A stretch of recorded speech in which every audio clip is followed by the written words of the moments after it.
बिस्मिल्लाहिर्रहमानिर्रहीम। अस्सलाम वालेकुम नाज़रीन, आप देख रहे हैं गोइंग अंडरग्राउंड और मैं हूं आपका होस्ट बिलाल हैदर चट्ठा। नाज़रीन, आज हम इश्यूज़ पर बात करें। जाली डिग्री केस, पीटीआई से ताल्लुक़ रखने वाले वज़ीर आला गिलगित बल्तिस्तान नाअहल करार दे दिया गया उनको, और सीएम गिलगित बल्तिस्तान की नाअहली जस्टिस इनायत, जस्टिस जौहर और जस्टिस मुश्ताक पर मुश्तमिल 3 रुकनी लार्जर बेंच ने रोज़ाना की बुनियाद पर केस की समाअत की और इस केस का फ़ैसला दिया। और जो सीएम गिलगित बल्तिस्तान, अगर उनकी बात की जाए, खालिद खुर्शीद साहब, इनको जाली डिग्री केस के अंदर डिग्री बेसिकली इनकी लंदन की थी, लंदन यूनिवर्सिटी, और यूनिवर्सिटी ऑफ लंदन ने उनकी डिग्री को वेरीफाई करने से इनकार किया, जिसके बाद ये केस जो है ये दायर किया गया था। इन्हीं के राइवल्स, यानी जो इनके मद्दे मुकाबिल थे इलेक्शन लड़ने के लिए, उनमें अगर जिक्र किया जाए तो नून लीग के राना फरमान अली साहब थे और अब्दुल हमीद साहब थे पीपल्स पार्टी के। इन्होंने खालिद खुर्शीद साहब के ख़िलाफ़ जो है ये केस दायर किया था और इलेक्शन कमीशन में चैलेंज किया था। इलेक्शन कमिश्नर ने वज़ीर आला को नोटिस जारी कर दिया था और लंदन यूनिवर्सिटी ने खालिद खुर्शीद साहब की डिग्री की तस्दीक करने से इनकार किया था। इसके बाद ये मामला चलता रहा और अब आज वज़ीर आला गिलगित बल्तिस्तान को नाअहल करार दे दिया गया है और ये फ़ैसला आ चुका है और अब नए वज़ीर आला का इंतखाब होगा। इनकी नाअहली, क्या नाअहली चैलेंजेबल है या नहीं है, इस पे भी हम माहिरीन की राय जानेंगे और कुछ और पहलू जानने की कोशिश करेंगे। साथ ही अगर बात की जाए तो पीटीआई दौर के अंदर जो 29 अफराद के ख़िलाफ़ फ़ौजी अदालतों में सुनाई गई सज़ाएँ थीं सिविलियंस के ख़िलाफ़, उन पर भी सुप्रीम कोर्ट में उनको सुप्रीम कोर्ट में चैलेंज किया गया है और दरख्वास्त दायर की गई है, जिसकी जो कर्नल रिटायर्ड इनाम रहीम साहब की जानिब से, यानी आर्टिकल 184/3 के तहत दायर की गई है ये दरख्वास्त। इस पर भी थोड़ी सी राय जानेंगे, कुछ थोड़ा सा इजहार ख्याल करेंगे। डॉलर की बात की जाए तो 10 रुपये 55 पैसे की नुमाया कमी आई है डॉलर के अंदर। इंटर बैंक और ओपन मार्केट में डॉलर का रेट अब 275 रुपये 44 पैसे हो चुका है। IMF के साथ जो स्टैंड बाय एग्रीमेंट था, उसकी खबरें हर तरफ फैली और ये कहा गया कि IMF का स्टैंड बाय एग्रीमेंट जो 3 अरब डॉलर का है, उसकी पहली किस्त 1.1 अरब डॉलर आइंदा चंद रोज़ में एक्सपेक्टेड है कि पाकिस्तान रिसीव करेगा। क्या पाकिस्तान को IMF की वो किस्त मिल जाएगी? लेकिन उसकी ख़बर इतनी मुस्बत साबित हो रही है कि स्टॉक मार्केट को देखें, स्टॉक एक्सचेंज को देखें, हर तरफ एक पॉजिटिव रुझान नज़र आ रहा है और ऐसा महसूस हो रहा है डॉलर कम हो रहा है। शायद महंगाई के अंदर भी कमी आ जाएगी, शायद तमाम चीज़ों के अंदर इसी तरह से कमी होगी। साथ ही अगर बात करें सुप्रीम कोर्ट के जजेस की तनख्वाहों की, तो उसमें भी कुछ इजाफ़ा हुआ है, कुछ की तनख्वाहों में कमी हुई है, उसका जिक्र भी करेंगे। और तोशाखाना केस, चेयरमैन PTI का जो ये केस था, उसमें दरख्वास्त चेयरमैन PTI की दरख्वास्त मुस्तरद करने का ट्रायल कोर्ट का फ़ैसला कलअदम करार दे दिया गया है। अयूब नसीम साहब से अपनी बात का आगाज़ करूँगा। सर, अचानक से गिलगित बल्तिस्तान के CM साहब नाअहल हो गए हैं, जबकि शायद कुछ ख़बरें ऐसी आ रही थी कि असेंबली तोड़ना चाह रहे हैं या कोई उनके ख़िलाफ़ तहरीक अदम एतमाद हो रही थी और अचानक से नाअहली हो गई उनकी, जबकि एक केस था जो कि पहले से ही सुना जा रहा था जजेस के माबैन। उन्होंने फ़ैसला दे दिया आज कि उनकी नाअहली हो चुकी है जाली डिग्री केस के अंदर। What's your take on that? Chattha साहब, थैंक यू वेरी मच। खूबसूरती चट्टा साहब इसमें सिर्फ ये है कि एमरजेंसी में ही सब कुछ हो रहे हैं। जो चीज़ें आज से 6 महीने पहले, इलेक्शन कब हुए मुझे बताइए, और फैसला कब आया, उनके ख़िलाफ़ अदम एतमाद आज कल ही पेश हुआ, आज ये फ़ैसला आ गया। मुराद ये है कि ये खूबसूरत स्क्रिप्ट राइटर जो है, जो भी ये चीज़ सोचता है, या किसी के पास तोता है या चिड़िया है, जो वो उनको ख़बर देती है, वही ख़बर जो है फ़ैसला बन जाती है। ये इस वक्त पाकिस्तान में सियासी आलम जो इस वक्त चल रहा है, वो लोगों के लिए बड़े हैरान कुन चीज़ है और हम इसको इस तरह लेते हैं कि अनस्टेबिलिटी जो पाकिस्तान में ये क्रिएट की जा रही है, इसका वाइंड अप क्या होगा। देखिए, कभी भी मुल्क जो है इस तरह अनस्टेबिलिटी पे चल नहीं सकते। कोई दुनिया की कंट्री ऐसी देख लें जहाँ ऐसी सिचुएशन रही हैं, वहाँ उन ममालिक का अंजाम ठीक नहीं हुआ। जिस तरह हम इसको लंगर ऑन करते जाएंगे, इस कैफियत को जितना लंगर ऑन करते जाएंगे, मुल्क के लिए उतना ही नुकसानदेह है। मुराद ये है कि अब इलेक्शन जितनी जल्दी हो जाए, मैं समझता हूँ ये पाकिस्तान के हक़ में है, पाकिस्तान के अवाम के हक़ में है। महंगाई, बहुत सारी चीज़ें, डॉलर, आपकी इकॉनमी, आपके बहुत सारे मामलात, जो चीज़ें केयर टेकर कर रही है वो नहीं होंगी। एक मुस्तकिल हुकूमत जिसकी भी हो, ABCD की हो, वो 5 साल के लिए इक़्तिदार में आएगी तो वो जवाबदेही होगी। केयर टेकर गवर्नमेंट जब कभी भी जवाबदेह नहीं होती। और आजकल ये जो सियासी खींचातानी लगी हुई है, मेरा ख्याल है कि ये हमें बहुत नुकसानदेह होगा। मुराद ये है, पूछिए उन लोगों से जिन्होंने, आज भी वो ज़िंदा है, जिन्होंने पाकिस्तान के लिए बहुत मुशक्क़त और मेहनत और अपने खून दिए, उनमें बहुत सारे लोग आज भी ज़िंदा हैं। अगर आप उनसे पाकिस्तान बनाने की बात करते हैं तो वो बात सुनाते हैं तो रोते हैं। और आजकल के हालात जब हम देखते हैं, हमने वो दौर तो नहीं देखा, लेकिन हमें भी शायद वो माजी नज़र आता है। और आजकल हम भी रोने का सोचते हैं कि यार ये मुल्क में क्या हो रहा है। अब लॉ और जो है पाकिस्तान में इतना बुरे तरीके से क्राइम, डेथ रेशो और जो मर्डर है, थेफ्ट है, वो इस तरह पाकिस्तान में ज़्यादा बढ़ गई है। और उसकी गुर्बत बढ़ेगी, लोगों की बेरोज़गारी बढ़ेगी यहाँ पे, और लोगों के पास वसाइल नहीं होंगे, इतने महंगे बिजली के बिल होंगे, गैस के बिल्स होंगे, ग्रॉसरी, और कहाँ से लोग अपने पैसे पूरे करेंगे। तो फिर मजबूर होंगे, या बहुत से लोग जो हिसाबी तौर पे कमज़ोर होते हैं वो खुदकुशी कर जाते हैं, और जो इतने कमज़ोर नहीं होते हैं वो फिर नेगेटिव सोचते हैं आएगा इस लिहाज से कि क्या करना चाहिए। और ये हुकूमत वक्त की जिम्मेदारी है किसी भी तरह से लोगों को रिलीफ दिया जाए, लेकिन किसी किस्म का रिलीफ नज़र नहीं आ रहा आवाम के लिए। कल की अपोजिशन, आज की हुकूमत, इसहाक डार साहब पाकिस्तान आने से पहले जो स्टेटमेंट देते रहे, prime minister, honourable prime minister साहब हुकूमत में आने से पहले जो वो स्टेटमेंट देते रहे असेंबली में, बिलावल भुट्टो साहब जो स्टेटमेंट देते रहे, आज मुकम्मल तौर पे उसके बरक्स हो रहा है। इसका जवाब इनको देना पड़ेगा। और जवाब देने के लिए वाहद और वाहद अवाम के पास जो फोरम है वो सिर्फ और सिर्फ इलेक्शन ही है। अब इलेक्शन से भी अगर कोई भागेगा, पंजाब का इलेक्शन रह गया, KPK का इलेक्शन रह गया, अब इलेक्शन जो हो रहा है, जहाँ खेल हो रहा है इलेक्शन, वो है दुबई।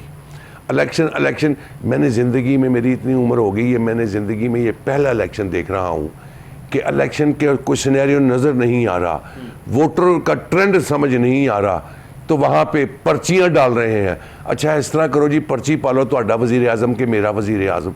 यार दुबई में डाल रही है सर, यार कोई शर्म आनी चाहिए। मतलब आप आवाम को बेच रहे हैं, आप आवाम के साथ क्या मजाक कर रहे हैं। क्या पता हो को कल का वोटर जो है वो किस पार्टी को वोट देगा। मैं, देखिए, तजिया निगार का काम है अपनी सोच को डाइवर्ट करना। हम किसी पार्टी के साथ एफिलिएशन नहीं रखते।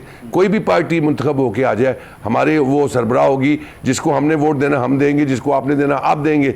तो बिफोर टाइम पिंड वसिया नहीं चक्के पहले ही आ गए।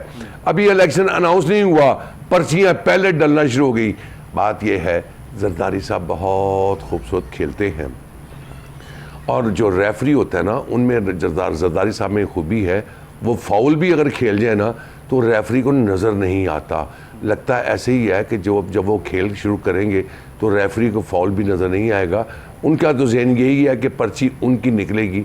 बहरहाल सद अफसोस है अवाम के साथ जो इस वक्त हो रहा है। अवाम जिस मुश्किलात में अपने आप को समझ रहा हूँ मैं कि गुज़र बसर कर रहे हैं। देखिए, अब आने से पहले डार साहब ने कहा बिजली नीचे आ जाएगी, महंगाई नीचे आ जाएगी, डॉलर नीचे आ जाएगा, नीचे आ जाएगा, खून सस्ता हो जाएगा। मैं जान के खून का लफ्ज़ इस्तेमाल कर रहा हूँ। खून सस्ता हो जाएगा, मेहनत सस्ती हो जाएगी। अल्हम्दुलिल्लाह, अल्हम्दुलिल्लाह आज तमाम चीज़ें उसके बरक्स हुई हैं।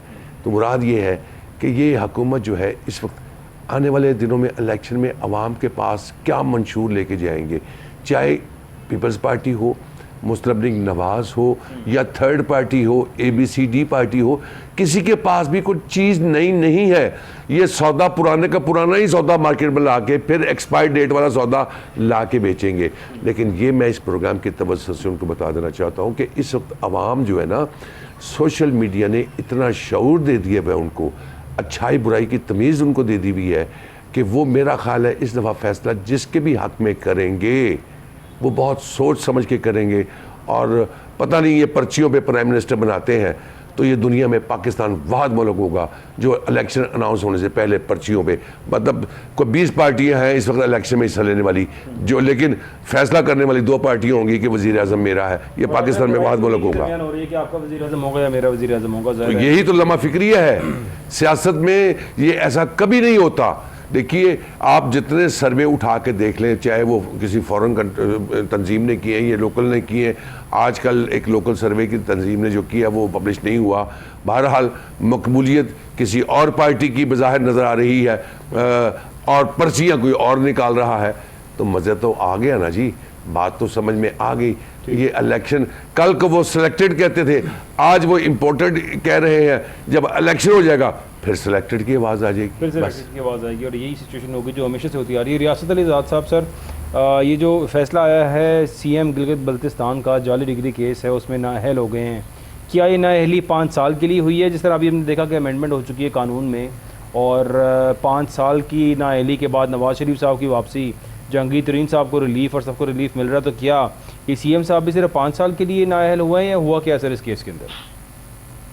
बिस्मिल्लाहिर्रहमानिर्रहीम। चट्टा साहब देखें, अगर तो ये दुरुस्त मान लिया जाए कि जो पार्लियामेंट के अंदर by virtue of act amendment कर दी गई है कि 5 साल नाअहली होगी, अगर इसको सही मान लिया जाए, क्योंकि इस पे डिफरेंस ऑफ ओपिनियन है। ठीक, कुछ हमारे दोस्त ये राय रखते हैं कि अगर आपने ये करना है तो फिर आपको कॉन्स्टिट्यूशन को अमेंड करना है। अगर कॉन्स्टिट्यूशन को अमेंड करना है तो आपको 2/3 मेजॉरिटी चाहिए, तो फिर ये लेजिस्लेशन गलत होगी। और अगर ये दुरुस्त मान ली जाए तो फिर 5 साल के लिए होगी नाअहली। लेकिन इसमें सवाल एक ये पैदा होता है कि जो चीफ मिनिस्टर साहब नाअहल हुए, अभी तो उन्होंने अपील करनी है। जैसे आप इंट्रो में बता रहे थे कि वहां की यूनिवर्सिटी ने उसको वेरीफाई करने से इनकार किया है, अभी तो ये डिक्लेयर नहीं हुआ कि that decree is a forged decree और अ जेन्युइन वन। इस पे तो कोई कैटेगरिकली अभी तक ओपिनियन नहीं आया। तो मेरी जाती राय में ये है कि जो अपील होगी उसके अंदर ये ऑर्डर सस्पेंड हो जाएगा। ऑर्डर सस्पेंड हो जाएगा, लेकिन जो 3 जजेस का 3 रुकनी लार्जर बेंच था उसमें जो उन्होंने फैसला दिया है सर, उसमें तो फैसला दे दिया है, नाअहल कर दिया है, तो इन्होंने वेट क्यों नहीं किया वहां से रिजल्ट आने का? हाँ, ये तो देखिए, अब जैसे मेरे फाजिल दोस्त कभी फरमा रहे थे, उन्होंने बहुत सारे पॉइंट्स बड़े खूबसूरत अंदाज में बयान किए।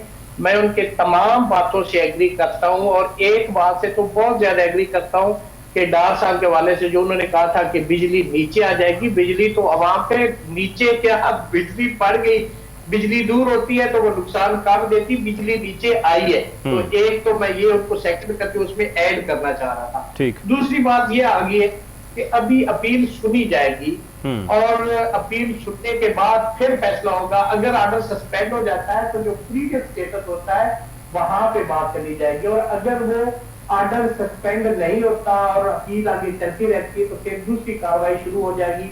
नए वज़ीर आला का तकर्रुर के लिए तरीकेकार अपनाया जाएगा। यानी अभी फरमाया शुरू में जी कि आपने शुरू में ये कहा कि उनके खिलाफ अदम एतमाद की तहरीक भी जमा हो चुकी है, और आप फरमा रहे थे कि शायद वो सूबाई असेंबली तोड़ने का ऐलान भी करें। अगर वो नो कॉन्फिडेंस की मूवमेंट जमा हो जाती है तो फिर वो असेंबली नहीं तोड़ सकते, फिर अगला नया वजीर आला चूज करने का बाकी जो मेंबरान होते हैं उनको मौका दिया जाता है। तो मैं समझता हूं कि पूरे पाकिस्तान के अंदर आप पूरी सियासत को उठा के देख लें तो ना तो यहाँ पे जमहूरियत है, ना यहाँ पे सियासत है। माइट इज राइट की गेम जारी है, जो जैसे चाह रहा है, जो स्क्रिप्ट के मुताबिक। कभी कश्मीर में इस तरह का मामला हो जाता है, कभी पंजाब में इंटरम गवर्नमेंट बनाई जाती है जिसका एक सर्टन टाइम होता है कि वो 90 दिन के लिए आएंगे और उनका काम सिर्फ और सिर्फ इलेक्शन करवाना है। अगर 90 दिन एक्सपायर हो जाए तो कॉन्स्टिट्यूशन के अंदर कोई आर्टिकल, कोई प्रोविजन नहीं है जो ये बता सके कि उनके किए गए तमाम इक़दामात और अहकामात और ऑर्डर्स वो लीगल है या इलीगल है। तो मेरी जाती नाकस राय में वो डोमेन जो उनको दिया गया था उसके बाद उनका वहां पे रुकना भी इलीगल है और कोई ऐसा ऑर्डर पास करना भी इलीगल है, उसकी कॉन्स्टिट्यूशनल कोई हैसियत नहीं है। लेकिन यहां पे आप देख लें तो पंजाब के अंदर, केपी के अंदर जो इंटरम सेटअप आया है वो जो इलेक्शन करवाने का मकसद उनका था, उस हवाले से उन्होंने एक स्टेप भी नहीं लिया।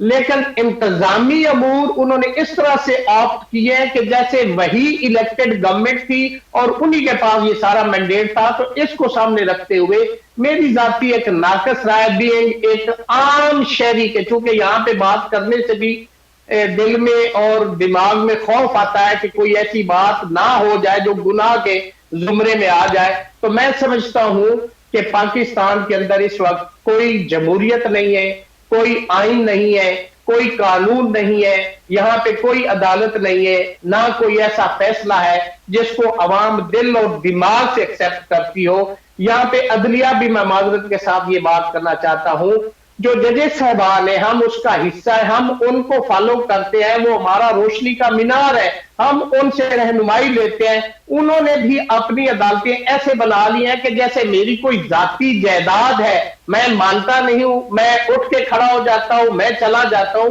अदालतों में तो ये होना चाहिए कि नोट आ जाए, यानी इख्तलाफी नोट आ जाए, ये हो सकता है। लेकिन ये मैंने कभी नहीं सुना कि जी एक जज साहब नाराज होकर चले गए, जी मैं इसमें नहीं बैठता, मैं उसमें नहीं बैठता।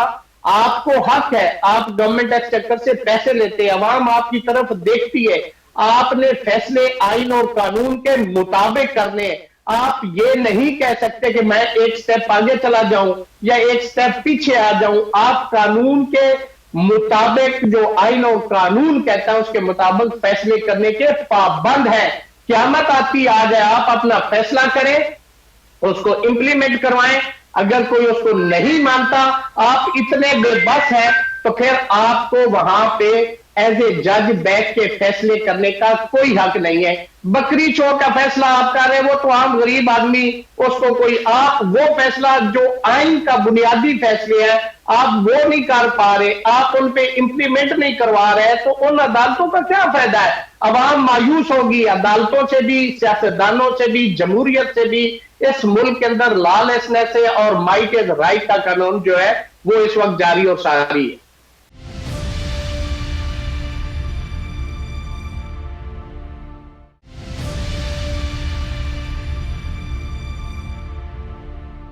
हमेशा से ही ऐसा है मुल्क के अंदर और यही सिचुएशन देखने में नज़र आ रही है। लेकिन जहाँ तक अब सर आपने बात की कि पार्लियामेंट के पास 2/3 मेजॉरिटी हो तो वो कानून बना सकते हैं, यहाँ पे जितनी भी कानून साजी हुई है वो बगैर 2/3 मेजॉरिटी की हुई है, लेकिन यहाँ तो कोई पूछने वाला नहीं आएगा इस पार्लियामेंट को।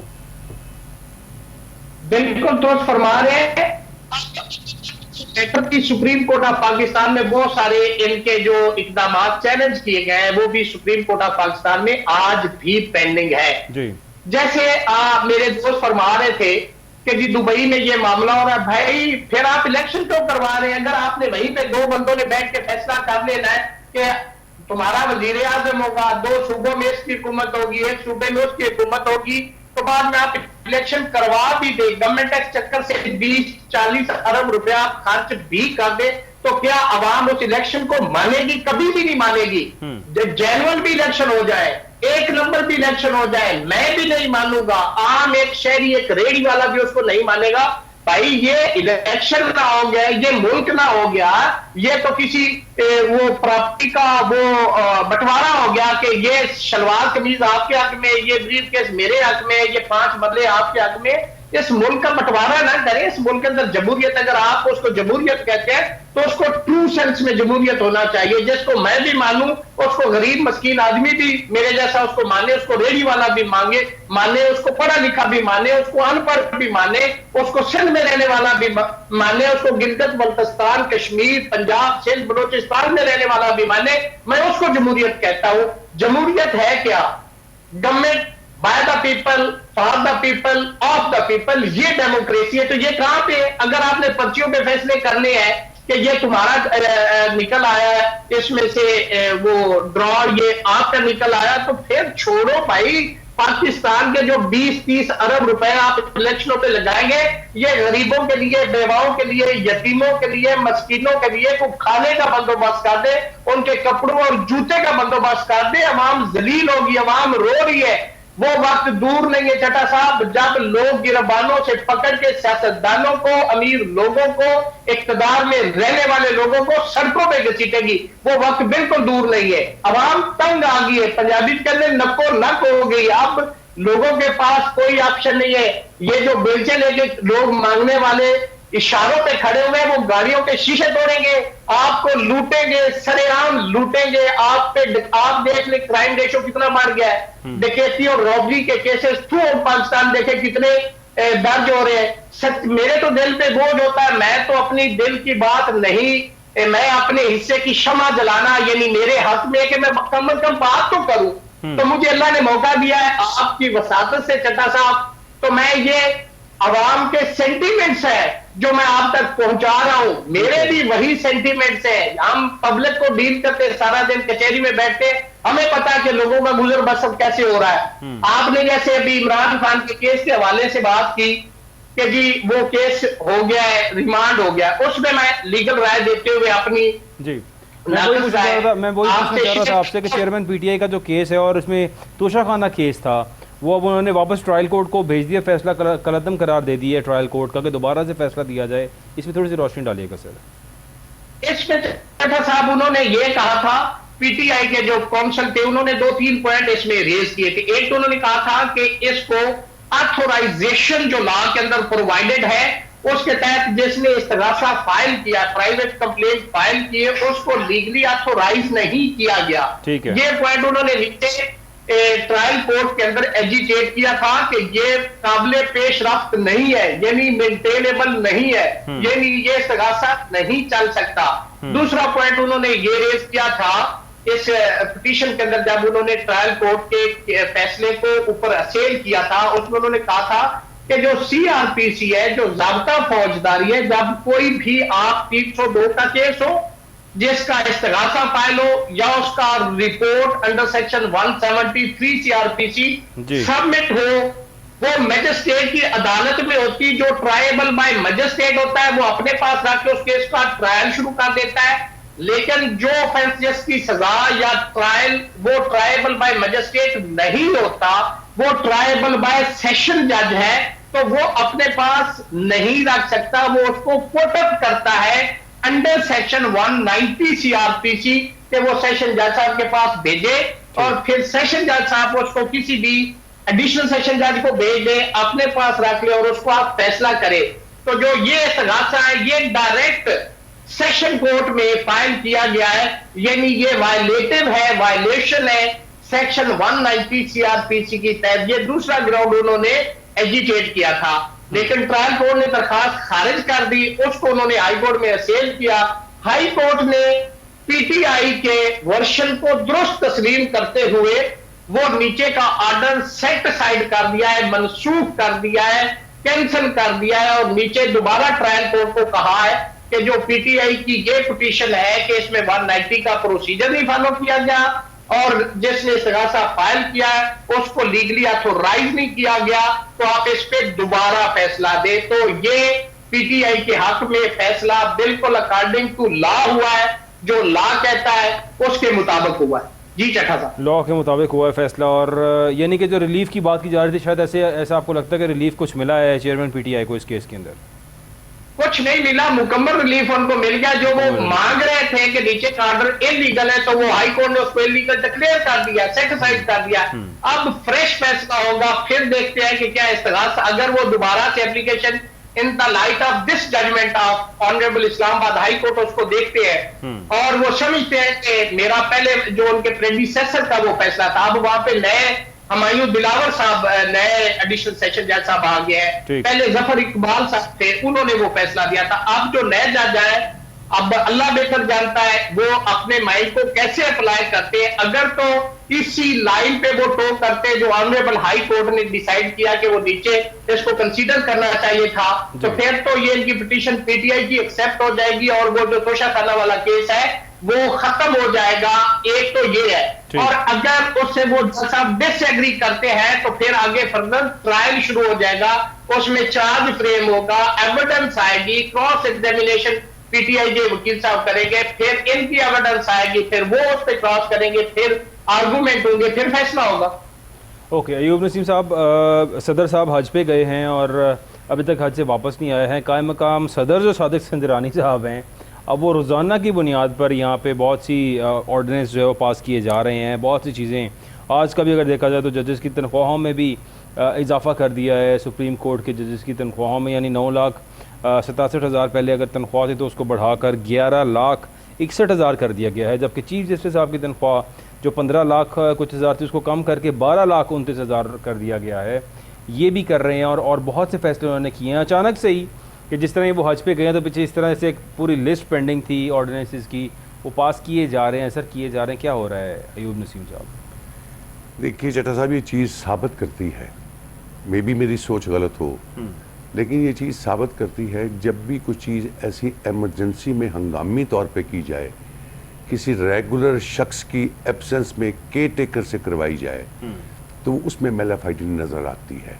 ठीक, अगर प्रेसिडेंट साहब 2 या 3 यहाँ हो सकता है आज आ जाएं या कल आ जाएं, हाजी हजरात वापस आना शुरू हो गए हैं, वो तो परसों से आ रहे हैं, तो अगर वो वापस आने का इंतज़ार नहीं किया तो इसका मतलब है इसके पसे पर्दा बहुत सारी ऐसी चीज़ें हैं जिनका उनको अंदाज़ा था कि अगर रेगुलर प्रेसिडेंट साहब आ गए, यानी कि डॉक्टर अलवी साहब आ गए, तो वो शायद अप्रूव नहीं करेंगे। तो उन्होंने एमरजेंसी लगाते हुए एक किस्म की, पंजाबी के अंदर ना जी किराए का बंदा ले आके, किराए का बंदा ले आके तो साइन करा ले। तो मेरा ख्याल है कि उनके पास शायद संजरानी साहब के दस्तखत की स्टैंप होगी, वो स्टैंप भी बनवा लेते, जहाँ जहाँ लगाने हैं वो स्टैंप भी लगा लें ताकि ये बात भी बाहर ना आती।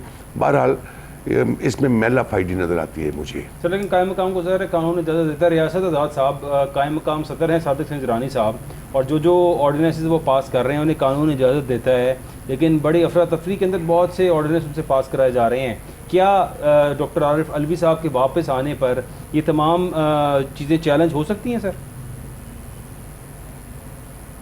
लेकिन एक लैटिन मैग्ज़म है जिसमें ये कहा गया है सेलस पपुली इज सुप्रीमा लेक्स, कि कोई भी लेजिस्लेशन की जाएगी तो वो welfare of the general public होगी।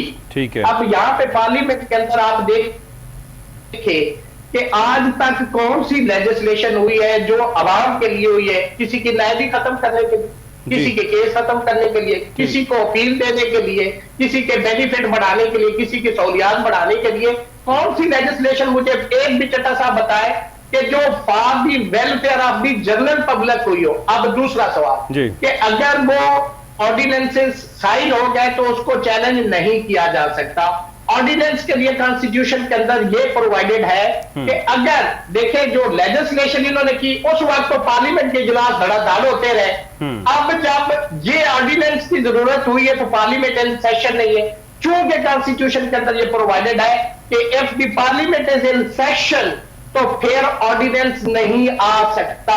इन्होंने वो कवानीन जो कि पार्लियामेंट से शायद मंजूर नहीं हो सकते थे, इसलिए जैसे मेरे दोस्त फरमा रहे थे कि मेला फाइडी, उन्होंने वो सारी लेजिस्लेशन रोक के रखी और उन्हें पता था कि हमारे मुल्क के अंदर सरकारी हज का एक बहुत बड़ा रिवाज है, गरीबों के टैक्स के पैसे के ऊपर किए जाने वाला हज नहीं होता, अपनी जाती कमाई से किए जाने वाला हज अल्लाह कबूल करता है, डकैती के पैसे से खैरात और ज़कात नहीं होती। ये इस मुल्क और कौम के साथ जितना बड़ा फ्रॉड हो रहा है ये लम्हे फिक्रिया है। ऑर्डिनेंस आता है तो वो सिर्फ 120 डेज के लिए होता है। 120 डेज के बाद या वो खत्म हो जाता है या उसको पार्लियामेंट के अंदर आपने दोबारा मंजूरी देनी होती है।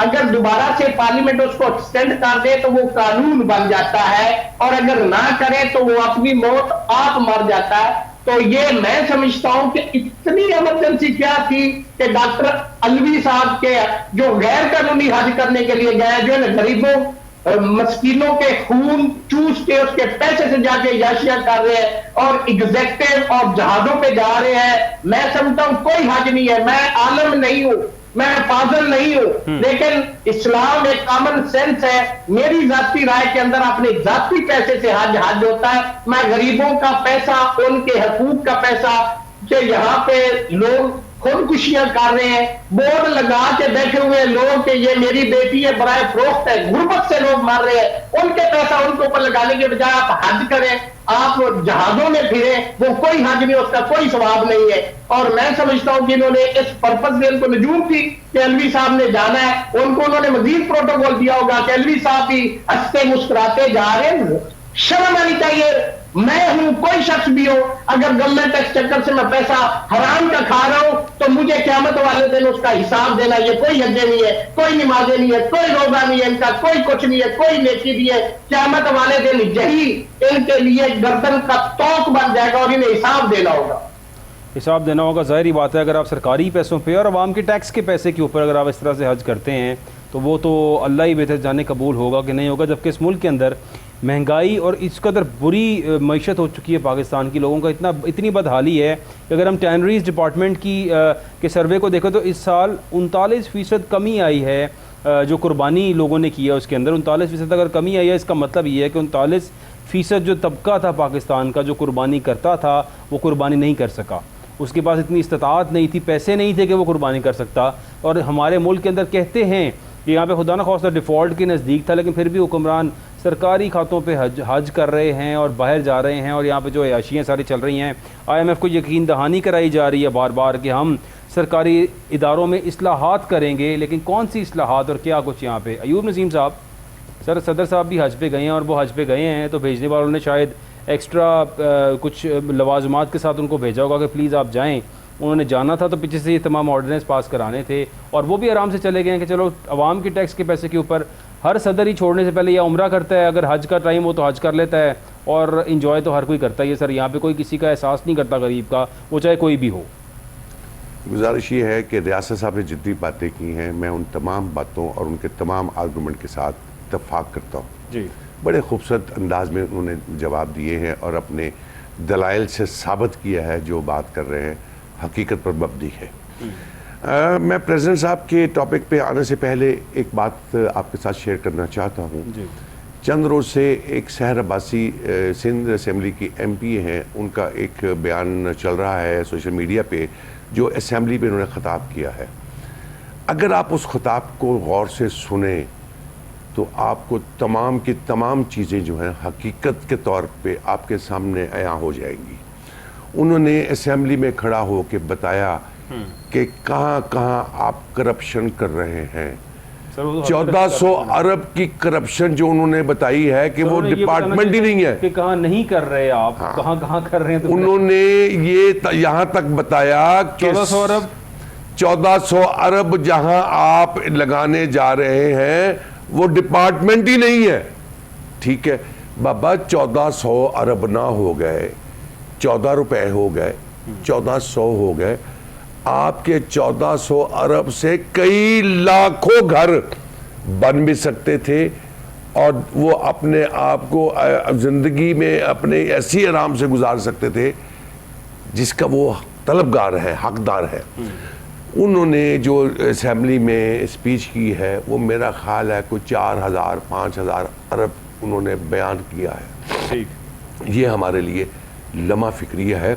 मैं हर लम्हे TV पे देखना चाहता था या अपने ज़राए से खबर कलेक्ट करने की कोशिश कर रहा था कि आया कि किसी गवर्नमेंट ने, किसी चीफ मिनिस्टर ने, प्राइम मिनिस्टर ने क्या उनके उस बयान की तायद लेने की कोशिश की या सिंध गवर्नमेंट की तरफ से उसकी तरदीद आई है? नहीं आई। तो मुराद ये है, ये चीज़ साबित करती है कि हम जमहूरियत का जो अलाप हर वक्त गाते रहते हैं, जमहूरियत नहीं है, इसका नाम इस जमहूरियत प्लस करप्शन लिख देना चाहिए। Democracy plus corruption. मुराद ये है कि इस वक्त हमें एक ऐसे डंडे की ज़रूरत है जो इस्तेमाल हो और जिन जिन लोगों के पास ये अरबों रुपए करप्शन के इकट्ठे हुए हैं, मैं उस मसीहा का इंतज़ार कर रहा हूँ। मेरी दिली ख्वाहिश है ऐ बारी ताला कोई ऐसा मसीहा हमें भेज दे या अपनी तरफ से कोई ऐसी मसीहा की सूरत में हमें कोई चीज़ अनायत कर दे जो करप्शन जिन लोगों ने अरबों खरबों की हुई है ये पाकिस्तान के अवाम के सामने आ जाए और ये सारे पैसे इन लोगों में बांट दिए जाए ताकि गुरबा में मैं भी शायद मुस्तहिक में आ जाऊं, मेरी भी खुशहाली हो जाए। मैं भी सामने आपके मीडिया में बैठ के कहता हूं, मेरी तरह के करोड़ों नहीं लाखों, चले लाखों तो ज़रूर ऐसे लोग हैं जो मुस्तहिक हैं और तलबगार हैं, लेकिन सद अफसोस प्रेसिडेंट साहब की आपने बात की तो मैं इस पे इतना ही कहना चाहूँगा, चूँकि सऊदीया के किंग ने अनाउंस किया हुआ था कि उनके कुछ गेस्ट पूरी दुनिया से आ रहे हैं, हो सकता है डॉक्टर अलवी साहब उस खाते में से गए हों जिसमें उन्होंने, वहाँ के किंग ने कहा है कि जी मेरे ये हमारे किंग के गेस्ट होंगे, तो जहाज़ इस्तेमाल करना, और जो उन्होंने कहा है कि कभी इस तरह हज नहीं होते, मैं उससे मुकम्मल तौर पे इत्तफाक करता हूँ। हज कभी इस तरह नहीं होते, हज नीयत से होते हैं, अपनी हलाल की कमाई से होते हैं। मुफ्त के माल पे हम हर दफा, इतनी तनख्वाह है, इतनी पैसों के पास शायद होंगे कि वो अभी अपने जाती पैसों से भी शायद, यार ये 5 देखिए वहाँ पे जिस तरह उनकी गेस्ट के तौर पे जाते हैं, रिहाइश उनकी वहाँ पे फ्री होती है। जहाज की टिकट अगर ले ले 2-3 लाख रुपए की टिकट है यार, अगर प्रेसिडेंट ऑफ पाकिस्तान के पास उसकी हलाल की कमाई में से इतने पैसे नहीं है तो मेरा ख्याल है मेरे और आप जैसे बंदे तो हर साल आज कर सकते हैं। अल्लाह ताला का लाख लाख शुक्र है। डेंटिस्ट डॉक्टर हैं सदर साहब, और इतने पैसे तो शायद उनके पास होने चाहिए थे। अब I have last few minutes और मैं चाहूँगा रियासत आज़ाद साहब, एक पीटीआई दौर के अंदर जो 29 अफराद सिविलियंस के ऊपर फौजी अदालतों में सज़ाएँ सुनाई गई थी, सुप्रीम कोर्ट में चैलेंज किया गया है उन्हें आज, और दरख्वास्त जो है वो कर्नल रिटायर्ड इनाम रहीम साहब की तरफ से दी गई है। आर्टिकल 184/3 के तहत दायर की गई है ये दरख्वास्त। सर थोड़ी सी रोशनी डालिएगा, क्या जो आज ट्रायल हो रहा है फौजी अदालतों में ये उनके खिलाफ है या सिर्फ वो जो उस दौर के अंदर ट्रायल हुआ था उनके खिलाफ है? सर ये आप देखें, ये पिटीशन को आप अभी चूंकि ये अर्ली स्टेज पे मैं उस पर सुप्रीम कोर्ट ऑफ पाकिस्तान में पेंडिंग है, मुनासिब नहीं लगता कि मैं उस पर कमेंट करूं, लेकिन मैं थोड़ा सा इसका प्रीव्यू देते हुए कि देखें जो हाई कोर्ट में उन्होंने कहा ना कि अपीलें पेंडिंग पड़ी हुई उन लोगों की, देखें जो पहले मिलिट्री कोर्ट्स में जिनके ट्रायल हुए थे वो कॉन्स्टिट्यूशन के अंदर अमेंडमेंट करके तो वो मिलिट्री ट्रायल हुए थे, उनकी अपीलें चूंकि हाई कोर्ट में पेंडिंग पड़ी हुई तो हाई कोर्ट उनको डिसाइड करेगा, चाहे वो मिलिट्री कोर्ट में, चूंकि वो तो by virtue of amendment of constitution हुआ था तो वो वहां पे पड़ी है, तो उस पे अब हाई कोर्ट ही डिसाइड करेगा कि क्या उनकी सजाएं अपहेल्ड होती है या सेट असाइड होती है। मेरी जाती राय में सुप्रीम कोर्ट में जो उन्होंने अभी पिटीशन फाइल की है वो इस ग्राउंड पे ही सुप्रीम कोर्ट। जी आवाज आ रही है आपको? एडमिट ही ना करे वो उनकी अपीलें हाई कोर्ट में पेंडिंग है, लिहाजा पैरेलल वहां पे उस पे फैसला नहीं आ सकता। और दूसरी बात यह है कि आज उन्हें law helps those who are vigilant not the indolent person. जब ये केसेस उस वक्त चल रहे थे तो ये पिटिशनर जो थे इन्होंने उस वक्त वो अपीलें या ऐसी पिटिशन जो ओरिजिनल जुरिसडिक्शन है सुप्रीम कोर्ट ऑफ पाकिस्तान की उस वक्त क्यों नहीं की थी? तो मेरी जाती राय में अब भी कबल अज़ वक्त है कि मैं इस पे कमेंट करूं, लेकिन मेरी एक कॉमन सेंस ये कहती है कि सुप्रीम कोर्ट इसको खारिज कर देगी। सुप्रीम कोर्ट इसको खारिज कर देगी, कॉमन सेंस ये कहती है। और कुछ थोड़ी सी मुस्बत रिपोर्ट अगर मैं आपसे नाज़रीन शेयर करूं वो ये है कि डॉलर में 10 रुपये 55 पैसे की कमी आई है और डॉलर की कीमत कम हुई है। उम्मीद है कि डॉलर के साथ शायद बाकी चीज़ों में भी कमी आ जाएगी, जबकि हुकूमत ये भी कह रही है बिजली महंगी हो जाएगी, गैस की प्राइसेस डबल हो जाएंगी, जो IMF को यकीन दहानी कराई गई है। और जो कुछ कहा गया है यहाँ पे, जिस तरह से IMF की तरफ से 3 अरब डॉलर पाकिस्तान को मिलेगा तो पाकिस्तान की मईशत कुछ संभलेगी। ये कुछ पॉजिटिव न्यूज़ भी है कि अल्लाह करे ऐसा हो जाए, कुछ मईशत बेहतर हो जाए। बहुत बुरा हाल है लोगों का और यहाँ पे गरीब मर रहा है बेचारा। साहब इस पे एक लम्हे के लिए एक बात करना चाहता हूँ। जी सर। हमारे मुल्क की बदकिस्मती ये है, हमारे हुक्मरानों की दीदा दलेरी ये है कि वो एक शेर है ना, चली है रस्म के कोई ना सर उठा के चले, वो एक। और दूसरा, जब ये रस्म है चारा घरों की बस्ती में लगा के जख्म नमक से मसाज करते हैं, गरीबे शहर रोटी के टुकड़े को तरसता है, अमीरे शहर के कुत्ते भी राज करते हैं। यहाँ पे 3 अरब डॉलर कर्जा लेके लुडियां डाली जा रही है। और भाई खुदा के बंदो, हमारे बच्चे मकरूज हो रहे हैं। आप कौन सी तरक्की आपने कर ली है, कौन सा कमाल कर दिया आपने फोन के लिए? और चाहिए तो यह था कि ये सारे सियासतदान जिनके अपने अरबों डॉलर बाहर पड़े हुए वो आज कुर्बानी देते और कौमी खजाने में जमा करवाते और कहते कि हाँ हम इस मुल्क के वारिस हैं, हम इस कौम के मालिक और वारिस हैं, हम इस कौम का दर्द रखते हैं। आप कर्ज लेके लुटिया डाल रहे हो भाई, खुदा के बंदो। पास इंडिया बैठा हुआ 17 अरब डॉलर के अगेंस्ट वो अपना सैयारा भेज रहा है, वो उन्हें लुटिया डालनी चाहिए। हमें तो यहाँ पे सर पीटना चाहिए। हमारे लिए तो ये अलमिया है कि हम सारी जिंदगी, हमारे आने वाले बच्चे भी 3.5 लाख रुपए के मकरूजे आने वाला बच्चा भी, आप किसकी ये आप प्रोग्रेस बता रहे कि मैंने बड़ा तीर मार दिया है, मैंने कर्ज लेके इस मुल्क की खिदमत कर दी। भाई तब खिदमत होती है कि आप मुल्क से जो हमारे खजाने हैं उनसे आप जनरेट करें और इस कौम और मुल्क पे लगाएं, अपने पेट पे ना भरे, इस मुल्क को ना लूटे, इस मुल्क और कौम पे अल्लाह का वास्ता है रहम करें और खुदा का वास्ता है कि इस मुल्क के साथ मुखलस हो जाए। Thank you very much. मुखलिस हो जाए इस मुल्क के साथ, ये बहुत ज़रूरी है। तमाम हुक्मरानों की नीयतें ठीक हो जाएँ। बहुत शुक्रिया ख्वाजा मोहम्मद अयूब नसीम साहब आपका, बहुत शुक्रिया रियासत अली आज़ाद साहब आपका। जो बातें रियासत अली आज़ाद साहब ने की इंतहाई ज़रूरी हैं हमारे हुक्मरानों के लिए। अल्लाह करे उन्हें समझ आ जाए और वो इस पर अमल करें। आप सबको देखने का बहुत शुक्रिया। अपना ख्याल रखिएगा। अल्लाह हाफ़िज़।